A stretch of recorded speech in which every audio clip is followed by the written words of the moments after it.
Hello guys, അപ്പൊ നമ്മള് കുറെ നാളുകൾക്ക് ശേഷം ഒരു വ്ലോഗായിട്ട് എടുക്കാന്നും പറഞ്ഞോണ്ട് ഇങ്ങനെ രാവിലെ തൊട്ട് പ്ലാൻ ചെയ്തോണ്ട് ഇപ്പൊ ഉച്ചയായി ഗായ്സ്. അപ്പൊ ഒട്ടും മടിയില്ലാത്തതുകൊണ്ടും ഒട്ടും നമുക്ക് എടുക്കാൻ ഇപ്പോഴാണ് ഒരു ഓളം കിട്ടിയത്. ഓളം വന്നപ്പം നമ്മുടെ കൂട്ടത്തിൽ യദുകൃഷ്ണനുണ്ട്, അച്ഛനുണ്ട്. അച്ഛനാണ്ട് ഒരു ഓളം ഇല്ലാണ്ട് വിദൂരയിലോട്ട് നോക്കിയിരിക്കുകയാണ്. യദുകൃഷ്ണനുണ്ട്. അപ്പം രാവിലെ തൊട്ട് വെറുതെ ഇരുന്ന് അച്ഛനും അതെ, നമ്മള് 3 പേരും രാവിലെ തൊട്ട് വെറുതെ ഇരുന്ന് ഇങ്ങനെ ഇരിക്കുകയാണ്. ഇനിയിപ്പൊ വൈകിട്ട് എങ്ങനെ വെറുതെ ഇരിക്കാന്ന് ആലോചിച്ചോണ്ടിരിക്കുകയാണ്. നമ്മള് ഇന്നാണെങ്കിൽ നമുക്ക് സർപ്രൈസ് ആയിട്ട് ഒരാള് വരുന്നുണ്ടെന്നൊക്കെയാ പറഞ്ഞത്. വേറെ കാര്യമല്ല, നമ്മുടെ ടീം വെഡ്ഡിങ് ഫാക്ടറി വരുന്നുണ്ടെന്നൊക്കെ പറഞ്ഞു. അപ്പൊ നമ്മുടെ എൻഗേജ്മെന്റിന്റെ ഫുട്ടേജ് ഒക്കെ ആയിട്ട് ആയിരിക്കും എന്ന് പ്രതീക്ഷിക്കുന്നു. വന്നിട്ട് സർപ്രൈസ് ആയിരിക്കും എന്നൊക്കെ പറഞ്ഞ, കിടിലൻ സാധനം ആണെന്നൊക്കെയാണ് പറഞ്ഞത്. നോക്കാം. പക്ഷെ അതുപോലെ നമ്മുടെ ഇതൊക്കെ പോയി, പന്തല്. അതെ, പന്തലൊക്കെ പോയി. അയ്യപ്പന്തലായി, കപ്പയായി, മൊത്തം പന്തലായി. ഞങ്ങളുടെ നാട്ടിൽ ഇങ്ങനെ തുണി വിരിക്കുന്ന സാധനത്തിന് പറയുന്ന ചിലടത്ത് അശാന്ന് പറയും, ഓരോരുത്തടുത്ത് പറയും. ചിലടത്ത് അയാന്ന് നമ്മളും പറയുന്നത്. അല്ല, ചിലടത്ത് അഴാന്ന് പറയും. അപ്പൊ ഭയങ്കര മഴയായിരുന്നു കുറെ ദിവസം. അത് കഴിഞ്ഞിട്ട് ഇപ്പം ഭയങ്കര വെയിലാണ്, വെയിലോട്ട് ഇറങ്ങാൻ പറ്റാത്ത വെയിലാണ്. എന്റെ വണ്ടി തിരിച്ച് കയറ്റി അയച്ചു ചെന്നൈക്ക്. അതിന് ചെറിയൊരു കംപ്ലൈന്റ്. അപ്പൊ അത് ഇനി റെഡി ആക്കിയിട്ടൊക്കെ. ബോറിങ്. ഉണ്ടായിട്ട് നിനക്ക് ബോറിങ്? അങ്ങനല്ല, ഇടയ്ക്ക് ഞാൻ കറങ്ങുന്നുണ്ട്. ഇടയ്ക്ക് 10 കിലോ എടി, ഞാൻ ഇടയ്ക്ക് അങ്ങോട്ട് വരുമായിരുന്നല്ലോ ആ വണ്ടിയും കൊണ്ട്. ഞാൻ എപ്പോഴും ഇവിടെ ഉണ്ട്. വെന്നി ആ വണ്ടി തൂക്കിക്കൊണ്ട് അങ്ങോട്ട് വരേണ്ട കാര്യമുണ്ടോ? വരുമായിരുന്നേ. ഇടയ്ക്ക് എൻഗേജ്മെന്റിന്റെ സമയത്ത് 2-3 ദിവസം ഞാൻ വന്നില്ലായിരുന്നു. ആ ദിവസങ്ങളിൽ അവൻ അങ്ങോട്ട് വരുമായിരുന്നു വണ്ടിയും കൊണ്ട്. പിന്നെ പറഞ്ഞ കേക്കത്തില്ല. ഈ വഴി പോകാൻ പറഞ്ഞു കഴിഞ്ഞാൽ അവൻ ആ വഴി പോകും. അല്ലേ കുഞ്ഞ? പിന്നെ എനിക്ക് നമുക്ക് നമ്മുടെ സൗകര്യമുള്ള നമ്മുടെ ഇതനുസരിച്ചുള്ള വഴിയല്ലേ നമുക്ക് പോകാൻ പറ്റത്തുള്ളൂ. മറ്റേ വഴി ഈ വഴി പോവാന്നൊക്കെ പറഞ്ഞിട്ട്. നമ്മുടെ വീടെന്ന് പറഞ്ഞു കഴിഞ്ഞാൽ, രണ്ടുപേരുടെ വീടെന്ന് പറഞ്ഞു കഴിഞ്ഞാൽ ഒരു 2-3-4-5 വഴിയുണ്ട്. ആ വഴി കൂടെ ഒക്കെ പോയി കഴിഞ്ഞാൽ നമുക്ക് ഒരിടത്ത് തന്നെ എത്തും. അതുകൊണ്ട് ആർക്കും പെട്ടെന്ന് ഒരു ദിവസം വരുന്ന ആർക്കൊന്നും നമ്മുടെ വീട്ടിന്റെ അടുത്തുള്ള വഴി മനസ്സിലാകത്തില്ല. ഇപ്പൊ നമ്മുടെ നന്ദുമോന് ഞാൻ ലൊക്കേഷൻ ഇട്ട് കൊടുത്തിട്ടുണ്ട്. ഏത് വഴി പോകുന്നു ആർക്കറിയാം. ലൊക്കേഷൻ ഒക്കെ ഇട്ട് നമ്മുടെ കൂട്ടത്തിൽ പട്ടി ഉണ്ട് കേട്ടോ. അതും പോലെ തന്നെ സ്വഭാവമുള്ളൊരു. ഇവനെ പലതവണ ഇവിടെ നിന്ന് ഓടിച്ചു വിട്ടു, പക്ഷെ പോകുന്നില്ല. ഇവനെ ഒരു ദിവസം നമുക്ക് ഇവന് ഭയങ്കര വിഷയമാണ്. അവനെ ഓടിച്ചു വിട്ടിട്ടില്ല. കറുത്ത കുറെ പട്ടി ഉണ്ടായിരുന്നു. കറുത്ത പട്ടിയൊന്നും ഇപ്പം വരവ് കുറവ്. പക്ഷെ ഈ പട്ടി ഇപ്പൊ എപ്പോഴും ഇവിടെ കിടക്കും. അതൊന്ന് പുറത്തോട്ട് പോയിട്ട് വേണമല്ലോ നമുക്ക് ഏറ്റെടുക്കാൻ. ഇവിടെ നിന്ന് അനങ്ങുന്നില്ല, അതുകൊണ്ട് ഇവിടെ തന്നെ കിടപ്പുണ്ട്. ഇത് നമ്മൾ നേരത്തെ മറ്റേ വ്ലോഗിൽ കാണിച്ചിട്ടുണ്ട്. 3 ഉണ്ട് ബ്ലാക്ക് കളറിലെ. 3 ബ്ലാക്ക് കളറിലെ, 2 ബ്ലാക്ക് കളറിലെ. 2 അവന്മാര് 2 ഈ പരിസരത്തോട്ട് വരാറില്ല. അവന്മാരെന്താന്നാ വരാത്തത്? ഫുഡ് കൊടുക്കാത്തോണ്ട്. പക്ഷെ ഇവന് ഫുഡ് കഴിക്കുന്നുണ്ട്. നമ്മുടെ team wedding factory on the way ആണ്. എനിക്കറിയത്തില്ല, ആർക്കറിയാം. ഇറങ്ങിയെന്നൊക്കെയാ പറഞ്ഞത്. തിരിച്ച് അവരുടെ കാര്യം പറയുകയാണെങ്കിൽ ഭയങ്കര ഹാർഡ് വർക്കിംഗ് ആയിട്ടുള്ള കുറെ പേരാണ്. പക്ഷെ ഇന്നാ വരുന്നെങ്കിൽ അവര് ഇന്ന് ഉച്ചക്ക് വിളിച്ചിട്ടേ പറയത്തുള്ളൂ നമ്മളവിടെ നിന്ന് ഇറങ്ങുവാണ്, നമ്മള് വന്നോണ്ടിരിക്കുവാണ്. ഇത് എന്നൊന്നും കാണത്തില്ല. അവിടുന്ന് ഇന്ന് ഇറക്കത്തേ ഉള്ളായിരിക്കും. ഈയിടെ ഓരോ കാര്യങ്ങളും, നമ്മുടെ എല്ലാ കാര്യങ്ങളും അങ്ങനെയാണ്. തലേദിവസം അല്ലെന്നുണ്ടെങ്കിൽ അവരവിടെ നിന്ന് ഇറങ്ങുന്നത് തൊട്ട് മുന്നേ വെച്ചിട്ട് പറയും നമ്മൾ ഇറങ്ങാൻ പോവാണ്, നമുക്കത് സെറ്റ്. ഇപ്പൊ കുറച്ച് ബ്രോ ഞങ്ങൾ ഇറങ്ങാൻ പോവാ കേട്ടോ എന്ന് പറയണ്ട് നന്ദു. പക്ഷെ അവര് കഷ്ടമുണ്ട് പാവം. നമുക്ക് വേണ്ടി അവര് കോട്ടയത്തു നിന്നാണ് വരുന്നത്. കോട്ടയത്തു നിന്ന് ഇവിടം വരെ നല്ല ദൂരം ഉണ്ടല്ലോ. നല്ല എന്നോട് കുറെ പേര് നമ്മുടെ എൻഗേജ്മെന്റ് കഴിഞ്ഞിട്ട് കുറെ പേര് എന്നോട് ചോദിച്ചു, പേഴ്സണൽ മെസ്സേജ് ഇട്ടാണെങ്കിലും ഒക്കെ ചോദിച്ചു, അവര് നല്ലതല്ലേ. എന്റെ ഫ്രണ്ട്സ് ഒക്കെ പറഞ്ഞിട്ടുണ്ട് അവരുടെ ഒക്കെ കല്യാണത്തിന് ആ ചേട്ടനെ വിളിക്കത്തുള്ളൂ, അവർ അടിപൊളിയാന്നൊക്കെ പറഞ്ഞു. ഒരു പന്നക്കാക്ക നമ്മള് വിളിച്ചതിന്റെ കൂട്ടത്തിൽ കിടന്നു വിളിക്കുന്നുണ്ട്. അതിന് നോക്കിയടാ എന്താ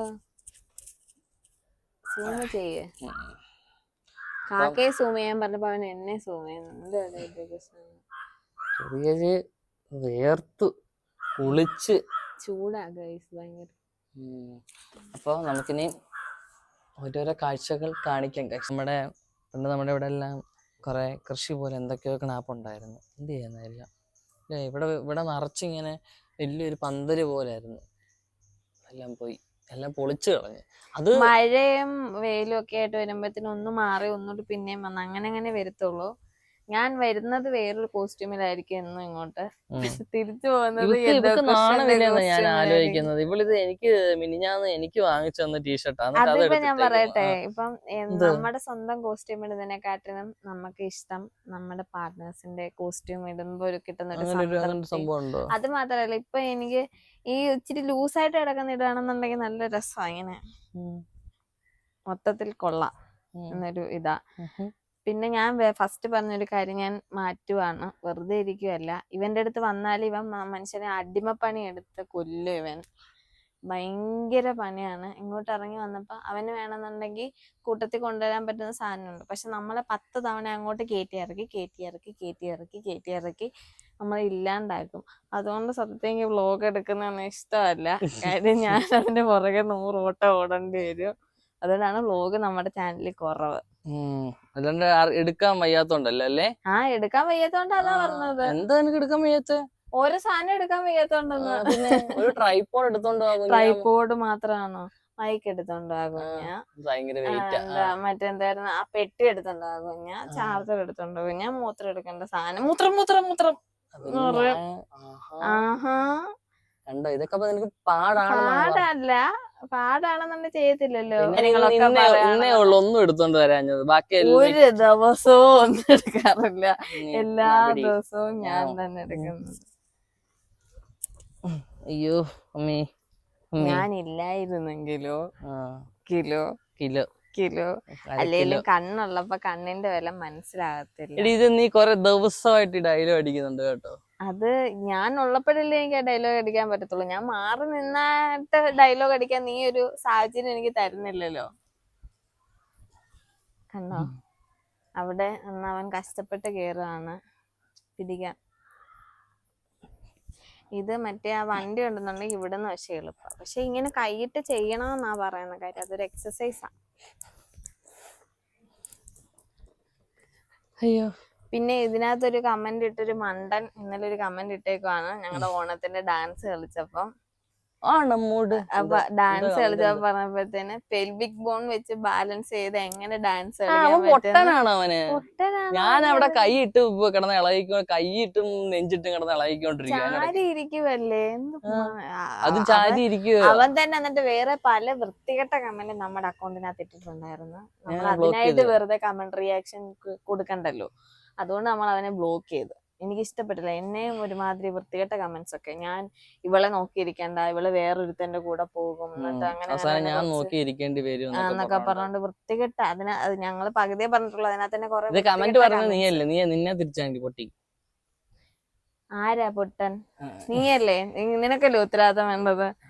ഇതിന് റേറ്റിംഗും പറയൂ. ഇത് കഴിഞ്ഞ ദിവസം ലൈവില് വന്നപ്പോ ഏതോ ക്വസ്റ്റൻ ഇട്ടത് അവൻ ഇട്ടതൊക്കെ ഉള്ളു എനിക്ക്. അയ്യോ പാവം ഞാൻ. സാധാരണ മറ്റേ പണ്ടത്തെ സിനിമയ്ക്കകത്തൊക്കെ ഇങ്ങനെ ഒരു ഉണ്ണി വെക്കത്തില്ലേ ആള് മാറാൻ വേണ്ടി. ഇങ്ങനെ ഉണക്കമുന്തിരി. എനിക്കും വന്നിട്ടുണ്ട് ഉണക്കമുന്തിരി. അതെവിടുന്ന? അത്ര വലുതുണ്ടായിരുന്നു. നീ ഇടയ്ക്കിടയ്ക്ക് എന്റെ മുഖത്തോട്ട് നോക്കണം, എന്നാലേ കാണത്തുള്ളൂ. അവന് വേറെ ഏതെങ്കിലും ഒക്കെ പെൺപിള്ളേരുടെ മുഖത്ത് പാട് വന്നാലും കുരു വന്നാലും അവര് ക്ഷണിച്ചാലും ഒക്കെ മനസ്സിലാകും. ഞാൻ വണ്ണം വെച്ചാലോ എന്റെ മുഖത്തൊരു കുരു വന്നാലും ഒന്നും മനസ്സിലാകത്തില്ല. എല്ലാരും സ്കിൻ കെയർ വീഡിയോ ചെയ്യുമെന്നൊക്കെ ചോദിച്ചിട്ടുണ്ട്. നിങ്ങക്ക് സ്കിൻ കെയർ? അതെ. ഭയങ്കര ചൂട്, വെളിയില് ഇടയ്ക്കിടയ്ക്കൊക്കെ വെളിയിലോട്ട് ഇറങ്ങണം, എന്നാലേ വിറ്റാമിൻ ഡി കിട്ടത്തുള്ളൂ. ഞാനൊക്കെ രാവിലെ വൈകിട്ടൊക്കെ ഇറങ്ങുന്നുണ്ട്. വിറ്റാമിൻ ഡി ടാബ്ലറ്റ് കഴിക്കുന്നുണ്ട്. എന്നാ കുഞ്ഞ കഴിച്ചത്? അന്ന് എന്റെ ഇവൻ ഇറങ്ങാത്തത് കൊണ്ട് എനിക്ക് ദീപു കൂടുതൽ എന്തൊക്കെ പറഞ്ഞത്. തിരിച്ചേ ഇവൻ ഇറങ്ങാത്തതുകൊണ്ട് ഞാൻ ഇറങ്ങത്തില്ല. ഇവനാണ് എന്റെ ലോകം. അതുകൊണ്ട് ഇവൻ പോകുന്ന വഴിയിൽ കൂടെ മാത്രമേ ഞാൻ സഞ്ചരിക്കത്തുള്ളൂ. എനിക്ക് ദീപു ഡോക്ടർ എനിക്ക് വിറ്റാമിൻ തിരികെ എന്താ ദീപു കൂടല് അപ്പം വലിയ പുള്ളിയാ. എന്താ ഇവൻ വെയിലത്തിറങ്ങത്തില്ലെങ്കിൽ ഞാൻ ഇറങ്ങത്തില്ലല്ലോ. കാര്യം ഇവന്റെ പുറകെ നടക്കുന്ന ഞാനും ഇറങ്ങൂല്ലല്ലോ. അതുകൊണ്ട് അപ്പൊ എനിക്കും വിറ്റമിൻ ഡിയുടെ ടാബ്ലറ്റ്സ് തരണം. നിനക്ക് പിന്നെ എന്താടാ പാവം ഞാൻ. എന്നിട്ട് എനിക്ക് വിറ്റമിൻ ഡി കുറവ് കാരണം മുടി പൊടിച്ചില്ല. ഇവിടെ എനിക്ക് മുടി ഇല്ല 2 സൈഡിലും. ഞാൻ വിറ്റമിൻ ഡിയുടെ ടാബ്ലറ്റ് കഴിക്കുന്നുണ്ട്. ദിബു ഡോക്ടറിനോട് പറയണം. തീർന്നു. അപ്പം അങ്ങനെയൊക്കെയാണ് ഗൈസ്. അപ്പൊ ഞാൻ സ്കിൻ കെയർ വീഡിയോ കുറച്ച് ഇനി ഇടാം.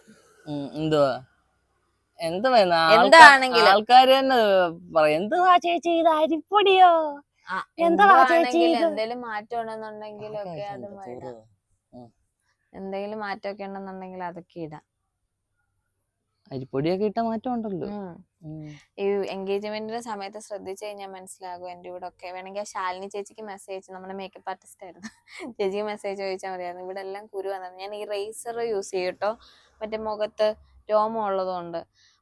അതുകൊണ്ട് ഭയങ്കര സെൻസിറ്റീവ് ആ മുഖം. അപ്പം ഈ സാധനം വെച്ച് ഇങ്ങനെ യൂസ് ചെയ്യുന്ന സമയത്ത് ഒരെണ്ണം കൊള്ളത്തില്ലായിരുന്നു. പന്ന സാധനമായിരുന്നു, വില കുറവാ. പക്ഷെ അല്ലല്ല, ഇത് 10 രൂപ എങ്ങാണ്ടേ ഉള്ളായിരുന്നു ഒരെണ്ണത്തിന്. അത് വെച്ച് ചെയ്തിടത്ത് അത്രയും കുരു, പാടെ കാണുമായിരിക്കും ഇവിടെയൊക്കെ. അങ്ങനെ കുരുവായിട്ട് ഭയങ്കര എനിക്ക് സങ്കടം. എന്തിപ്പോ എൻഗേജ്മെന്റും ആയി, നമുക്കൊന്നും ചെയ്യാനും പറ്റത്തില്ല. പക്ഷെ അത് പെട്ടെന്ന് മാറിയില്ലേ കുരുവൊക്കെ? ഇവിടുത്തെ എല്ലാം മാറി. അത് കഴിഞ്ഞിട്ട് നീ വാങ്ങിച്ചല്ലോ മറ്റേത്. അത് കഴിഞ്ഞിട്ട് വേറൊരെണ്ണം ഉണ്ട്, വൈകിയോ വേദോ അങ്ങനെ കണ്ടു പറഞ്ഞിട്ടുള്ള ആ ഒരു റേസർ. അത് പേഴ്സണലി എനിക്ക് ഇഷ്ടമാണ്, നല്ലതാ, കുഴപ്പമില്ല, കുരുവൊന്നും വരത്തില്ല. കാരണം അവരിനി എപ്പോ വരുമോ, ഇനി അവരെ കാത്തിന് നമ്മൾ കുറെ നേരം ഇരിക്കേണ്ടി വരും തോന്നുന്നു. അവര് കോട്ടയത്തുനിന്നാ വരുന്നത്. അവരിറങ്ങി പോലും കാണത്തില്ല. നന്ദു ചേട്ടന്റെ ഒക്കെ സ്വഭാവം അനുസരിച്ച് അവരിറങ്ങാൻ സാധ്യത കുറവാണ്. ഇറങ്ങി കാണും. നീ അങ്ങനെ പറയരുത്. എൻഗേജ്മെന്റ് സമയത്ത് അയ്യോ അത് ശരിയാ. നമ്മളോട് 2-3 ദിവസം മുന്നേ പറഞ്ഞു ഇതേപോലെ 8 മണിക്ക് അവിടെ വരണം, ഷൂട്ട് തുടങ്ങണം. ഞാൻ പറയട്ടെ 8 മണിക്ക് വരണമെന്ന് പറഞ്ഞു. അവരെന്നിട്ട് 8 മണിക്ക് വന്നു കേട്ടോ. ഞാൻ 5 മണിക്ക് അവിടെ ഉണ്ട്. ഞാൻ 8 മണിക്ക് എന്റെ എല്ലാം മേക്കപ്പും കഴിഞ്ഞ് ഞാൻ അവിടെ റെഡിയാ. യദുകൃഷ്ണന്റെ പുട്ടേടിയും കഴിഞ്ഞിട്ട് 9 മണിയായിട്ട് അവൻ ആ റൂമിൽ നിന്ന് ഇറങ്ങത്തില്ല. അങ്ങനെ 9:30 കഴിഞ്ഞ് കഴിഞ്ഞപ്പോഴാണ് എനിക്ക് പുട്ടിയടി ഒന്നുമില്ല. അത് ശാലിനി ചേച്ചിയോട് ചോദിച്ചാൽ മതി. അത് ആ പാട്ട് പാടുന്ന ഇതിനകത്ത് നോക്കിയാൽ മതി. 2 പേർക്കും ഉണ്ടായിരുന്നു കുഞ്ഞ. സത്യസന്ധമായിട്ട് പറയടാ, എന്തിനാ എന്തോ ചെയ്യും അവിടെ വെച്ചിട്ട് ഡാർക്ക് സർക്കിൾസ് ഒക്കെ ഉണ്ട്. എന്തടി വിളിക്കുന്നു. അപ്പൊ 2 പേർക്കും ഉണ്ടായിരുന്നു. അല്ല ഞാൻ പറഞ്ഞു തന്നാ പറയട്ടെ. അപ്പം നന്ദു ബ്രോയ്ക്ക് സമയമില്ലെന്ന് ഇവള് പറഞ്ഞായിരുന്നു. ആ മനുഷ്യൻ അന്ന് ആ 8, 7:30, 7:45 എങ്ങാണ്ട് ആയപ്പോ കാറിൽ കിടന്ന് ഉറങ്ങി. പിന്നെ ഞാൻ 9 മണിക്ക് വന്നപ്പോഴാ ബ്രോ വന്നോ, നമുക്ക് സ്റ്റാർട്ട് ചെയ്യാം എന്ന് പറഞ്ഞോണ്ട്. പാവം മനുഷ്യനെ പറ്റി നീ എന്തൊക്കെ കുറ്റവാടി പറഞ്ഞത്. പിന്നെന്തുവാ, അവര് ഇറങ്ങി കാണത്തില്ലായിരിക്കും പറഞ്ഞത്. നീ എന്തിനാ അങ്ങനൊക്കെ പറയുന്നത്? ഞാൻ അവരെ ഫസ്റ്റ് എനിക്ക് ഭയങ്കര, ഞാനല്ലേ കുഞ്ഞാ പറഞ്ഞത് എൻഗേജ്മെന്റിന് നമുക്ക് അവരെ നോക്കാം. നന്നായിട്ട് അവര് പേഴ്സണലി ഭയങ്കര, നമുക്കും ഭയങ്കര കംഫർട്ടാ അവരുടെ കൂടെ വർക്ക് ചെയ്യാൻ വേണ്ടില്. പിന്നെ അതേപോലെ തന്നെ പുട്ടിയാന്ന് എൻഗേജ്മെന്റിനൊക്കെ ഇച്ചിരി എല്ലാരും കുറെ കമന്റ് ഒക്കെ ഞാൻ കണ്ടായിരുന്നു. വേറെനകത്ത് എൻഗേജ്മെന്റിനകത്ത് എന്തിനാ മറ്റേ ഡാൻസ് കളിച്ചു കഴിഞ്ഞപ്പോ തന്നെ എന്റെ വേർത്തിട്ട് ഇങ്ങനെ. അപ്പൊ ഇങ്ങനെ എന്തിന് ഇത്രയും പുട്ടി എന്നൊക്കെ പറഞ്ഞോണ്ട്. എൻഗേജ്മെന്റിനാ പുട്ടിയൊക്കെ എല്ലാരും ഇടും. എന്നിട്ട് പക്ഷെ ആ വേർത്തിട്ട് അതങ്ങോട്ട് മാറി ചെറുതായിട്ടൊന്ന് ഒപ്പിക്കൊടുത്താണ്. ചേച്ചി എന്നോട് പറഞ്ഞായിരുന്നു, എന്റെ മിസ്റ്റേക്ക് കൊണ്ടാ.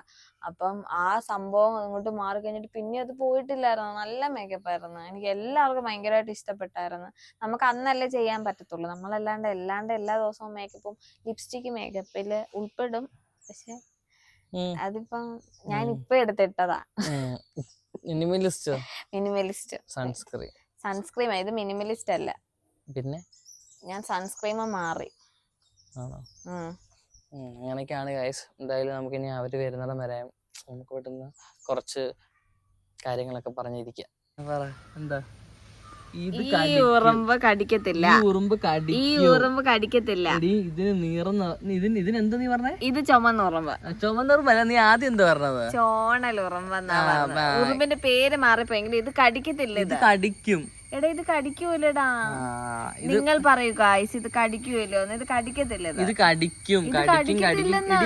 നീ ആയിരിക്കും അതിനെ കടിക്കുന്നത്, അത് കടിക്കത്തില്ല. ഇത്രയും നേരം എടാ അതിനെ ഇത്രയും നേരം വേണമെന്നുണ്ടെങ്കിൽ അതിന് കടിക്കത്തില്ല. പിന്നെ അത് എങ്ങനെയാ കടിക്കുന്നത്? പാത്രത്തിനകത്തിട്ട് എടാ എവിടെ ഇട്ടാലും അത് കടിക്കൂലടാ. അതിങ്ങനെ എഴുതുമ്പോ നമുക്കൊരു ഇറിറ്റേഷൻ ഫീൽ ചെയ്യത്തില്ല. ഇത് കടിക്കുന്ന ഉറുമ്പാണ്. ഉറുമ്പായിരിക്കത്തില്ല കടിച്ചത്, വേറെ വല്ല പെണ്ണുകളായിരിക്കും കടിച്ചത്. ഇത് എന്തായാലും ഉറുമ്പ്, ഈ ഉറുമ്പ് കടിക്കത്തില്ല. കട്ട ഉറുമ്പും കറുത്ത ചെറിയ ചെറിയ ഉറുമ്പൊക്കെ കടിക്കുന്നത്. കറുത്ത ചെറിയ ചെറിയ ഉറുമ്പ് കടിക്കത്തില്ല, കറുത്ത ചുവന്ന ഉറുമ്പ് കടിക്കുന്നത്. കറുത്ത ചുമന്ന ഉറുമ്പ് കടിക്കുമായിരിക്കും. കറുത്ത ചുവന്ന ഉറുമ്പല്ല, കറുത്ത ഉറുമ്പ് കടിക്കത്തില്ല, ചെറിയ ചുമന്ന ഉറുമ്പ് കടിക്കുമായിരിക്കും. ചെറിയ കറുത്ത ഉറുമ്പ് കടിക്കത്തില്ല. അയ്യോ, കറുത്ത ചെറിയ ഉറുമ്പ് കടിക്കത്തേടി. എടാ കറുത്തേന്റെ കാര്യം എനിക്ക് അറിയത്തില്ല, പക്ഷെ ഈ ഉറുമ്പ് കടിക്കത്തില്ല. ഇത്രയും നേരം അതിനെ ഞാൻ മൃഗീയമായി അടച്ചിട്ടു, എന്നിട്ട് പോലും അത് പിന്നെ കടിക്കത്തില്ലടാ. അത് നിങ്ങൾ ആരെങ്കിലും ഒന്ന് പറഞ്ഞ് മനസ്സിലാക്കാം. നിങ്ങൾ കമന്റ് ഇടും, നീറ് കടിക്കോ ഇല്ലയോ? നീറ് കടിക്കോ എനിക്കറിയാം. ഈ ചുമന്ന ഉറുമ്പ് കടിക്കത്തില്ല. ഇത് നീറാണല്ലോ. ഞങ്ങളുടെ നാട്ടിൽ തന്നെ ചോണലെന്ന് പറയാം. അയ്യേ, അപ്പൊ ചോണറുമ്പിന് എന്താ പറയാ? അത് കട്ടറുമ്പെന്ന് പറയാം. വീടിന്റെ ഓണർ ദിവസങ്ങൾ കാണുവാണെങ്കിൽ പുളി ഞാൻ എടുത്തോണ്ട് പോകുന്നില്ല. പുളി എന്താ കറുത്ത പുളിയാക്കാൻ വേണ്ടി, കൊടംപുളി കറി വെച്ച പുളിയാക്കാൻ വേണ്ടി അത് ഞാൻ ഇവിടെ തന്നെ ഉപേക്ഷിക്കും. ഞാൻ ഇതൊരു കാര്യം കാണിക്കാൻ, ഇതിന്റെ അകത്ത് ഇങ്ങനത്തെ സാമാനമുണ്ട്. സാമാനമോ? തെറിച്ചില്ല ഇതൊക്കെ. ഞാൻ മണ്ണിന്റെ മണമുള്ള മനുഷ്യനാണ്. എല്ലാരും തിന്നിട്ടുണ്ട്, തിന്നാൻ എല്ലാവർക്കും അറിയുകയും ചെയ്യാം.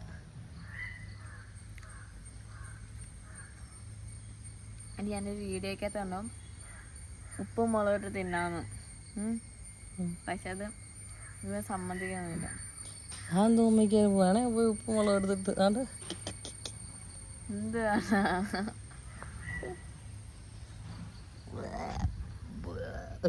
കടിച്ച് അതിനകത്ത് ഒലിച്ചൊക്കെ ഇറങ്ങുന്നു. പിന്നെ പുളിയൊക്കെ ആയി കഴിഞ്ഞാൽ ഇത് മണ്ണിൽ അവനിങ്ങനെ കൊതി ഇടുന്നുണ്ടേ. പുളിയാകുമ്പോ എല്ലാരും വായിക്കത്തുനിന്ന് വെള്ളം വരും. പുളി ഇത് വീടിന്റെ ഓണറായിട്ടുള്ള ജോസങ്കലിന് വേണ്ടി ഞാൻ ഡൊണേറ്റ് ചെയ്യുന്നു. ഇവിടെ വെച്ചിട്ടുണ്ട്. അങ്ങളോട് പറയണ എന്നിട്ട് അവിടെ ഉണ്ടെന്ന്. അത് അങ്ങള് കാണുമ്പോ എടുത്തോണ്ട് പോക്കോളൂ. എന്തുമോനെ കാത്തിരുന്ന് ഇവള് ഓരോ സാധനം നോക്കിക്കൊണ്ട് പുതിയ വെള്ളക്ക് എന്തിനാ? വെള്ളക്കൊക്കെ കാണിച്ചു തരാം. ഇത് ഫസ്റ്റ് സംഭവമാണ്. ഇതിങ്ങനെ എടുത്തിട്ട് ഇതെല്ലാവർക്കും അറിയാവുന്ന സാധനം. അറിയാത്തവരൊക്കെ കാണുമെങ്കിലോ. ഇതുണ്ടോ, ഇങ്ങനെ നിക്കുമ്പോഴത്തേന് ചോര പോലെ ഭയങ്കര ഇങ്ങനെ ഇങ്ങനെ വരയ്ക്കാം. കണ്ടോ? പണ്ട് യദുകൃഷ്ണ ഇങ്ങനെ കഴിക്കാത്ത മൊത്തം ഇത് വെച്ചിട്ട് ഞരമ്പ് മുറിച്ചു, നീ ഇല്ലാതെ ഞാൻ ജീവിക്കാൻ പറ്റത്തില്ല എന്നൊക്കെ പറഞ്ഞു. എനിക്ക് ഫോട്ടോ എന്താ പറ്റി? നമുക്ക് യദുകൃഷ്ണക്ക് ഒരു പൊട്ട് കൊടുക്കാം. വേണ്ട, ഒരെണ്ണം ടീഷർട്ടിലാകാതെ തൊട്ട് തരാം. അപ്പൊ എനിക്ക് 1 പീസിന്റെ പുതിയ ടീഷർട്ട് മേടിച്ചു പിന്നെ എൻ്റെ പൊട്ട് തൊട്ട് ഗൈസ്. യദുകൃഷ്ണക്ക് പൊട്ട് തൊട്ട്. അത് നിന്റെ തന്നെ ഇതാ. തുടക്കാൻ നല്ല ഭംഗിയുണ്ടല്ലേ. യദുകൃഷ്ണക്ക് ചേരുന്നുണ്ട്. സുന്ദരൻ. നന്ദുമോൻ എനിക്ക് ഉറക്കം വരുന്നു. ഞാൻ കിടന്നുറങ്ങാൻ പറഞ്ഞതാ. ഇത്രയും സമയം കൊണ്ട് സുഖമായിട്ട് ഉറങ്ങുകയും ചെയ്യായിരുന്നേ. ഇനി യദുകൃഷ്ണന്റെ ഒരു കഴിവ് കാണിച്ചു തരാം. ഇതിനടി വന്നിട്ട് കഴിവിന് വേറെ എന്തെങ്കിലുമൊക്കെ പറഞ്ഞോണ്ട് ഓരോരുത്തർ മെസ്സേജ് അയക്കുമായിരിക്കും. എന്നാലും കുഴപ്പമില്ല. ഇതൊരു മഞ്ഞ സാധനമാണ്. അതിന്റെ പേര് എനിക്കറിയത്തില്ല. പൊട്ടാമുട്ടൂസ്. നമുക്കതൊക്കെ എഡ്യൂക്കേഷന്റെ കഴിവ് നമുക്ക് കാണാം. എയർ ബാലൻസിങ് ഇത് ചിലർക്കൊക്കെ അറിയായിരിക്കും. മൂക്കിൽ കൂടെ എന്നിട്ട് കയറ്റി കണ്ണിൽ കൂടെ ഇറക്കാൻ ചെവിയുടെ വീഴ്ത്തേക്കത്തോട്. യോ കുഞ്ഞാ വായിക്കത്തുണ്ടോ? പോയോ? താഴെ വീണില്ലത്, എതിർദിശയിലേക്ക് അടിക്കുന്നു. എന്തോ താഴെ വീണോ? അത് വായിക്കത്തില്ലല്ലേ പോയത്.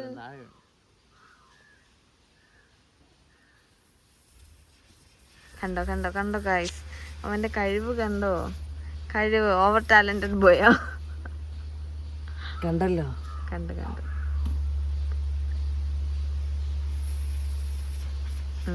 കണ്ടോ ഗൈസ്, കണ്ടോ? ഒത്തിരി നേരം ശ്വാസം പിടിച്ചു. മതി മതി. എന്തോത്തിന് വെള്ളക്കൊക്കെ ഉണ്ട്. ഇപ്പഴേ കിടക്കണ്ട, ഞാനതൊന്ന് പൊളിക്കട്ടെ. അല്ലേ വെള്ളക്ക എന്താ ഉദ്ദേശിക്കുന്നത് താങ്കൾ? ചന്ദനം ഉണ്ടാകും, അറിയാമോ? എന്റെ പൊന്ന് പൊട്ടി. ഗൈസ് ശരി എന്നാ, ഓക്കെ ബൈ. അത്ര ഉള്ളേ. ഇനി ഞാൻ നന്ദു വരുമ്പോ നമുക്ക് കാണാം. ഓക്കെ ചന്ദനം കാണിക്കാടാ. ശരി, എനിക്ക് അറിയാം എന്റെ പൊന്നോ. ആർക്കും അറിയാത്തവരുണ്ട്. കുഴപ്പമില്ല, ശരി എന്നാ ബൈ. Okay okay.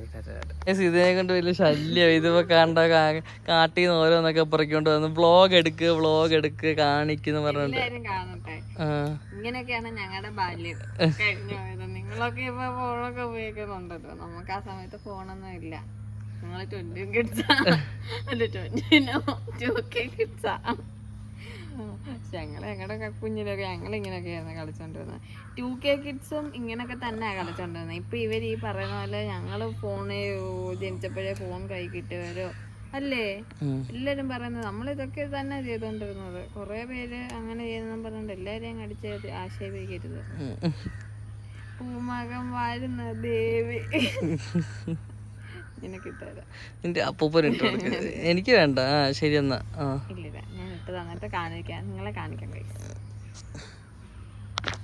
കണ്ട സുന്ദരൻ. മറ്റേ ബാമ്പ ബോയ്സിനകത്തൊരു പാട്ട് ഉണ്ടായിരുന്നല്ല, സുന്ദരൻ. അത് കയ്യിന്ന് പോയില്ല കേട്ടോ. അസുഖം തീർന്നേ. നമ്മളങ്ങനെ നോക്കിയിരുന്ന് മഴ പെയ്യാറായി. ഇത്ര വെയിലായപ്പോ മഴ പെയ്തു. ഇതുവരെ ആൾക്കാരെങ്കിൽ എത്തിയിട്ടില്ല. കൊടുങ്ങാറ്റാണ്. ഇത്രയും ദിവസം മഴയൊന്നും ഇല്ലായിരുന്നു. 3 ദിവസം മഴയില്ലായിരുന്നു. അതിന്റെ എപ്പോ പെയ്യാൻ പോവാൻ തോന്നുന്നു. അറ്റ്മോസ്ഫിയർ ഫുള്ള് മാറി ഗൈസ്. മഴ പെയ്യും. ശക്തി വരുന്നുണ്ട്.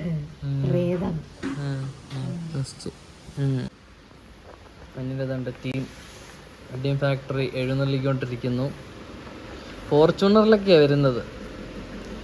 വലിയ ടീംസാ ഗൈസ്. വലിയ ടീംസാണ് ഗൈസ്.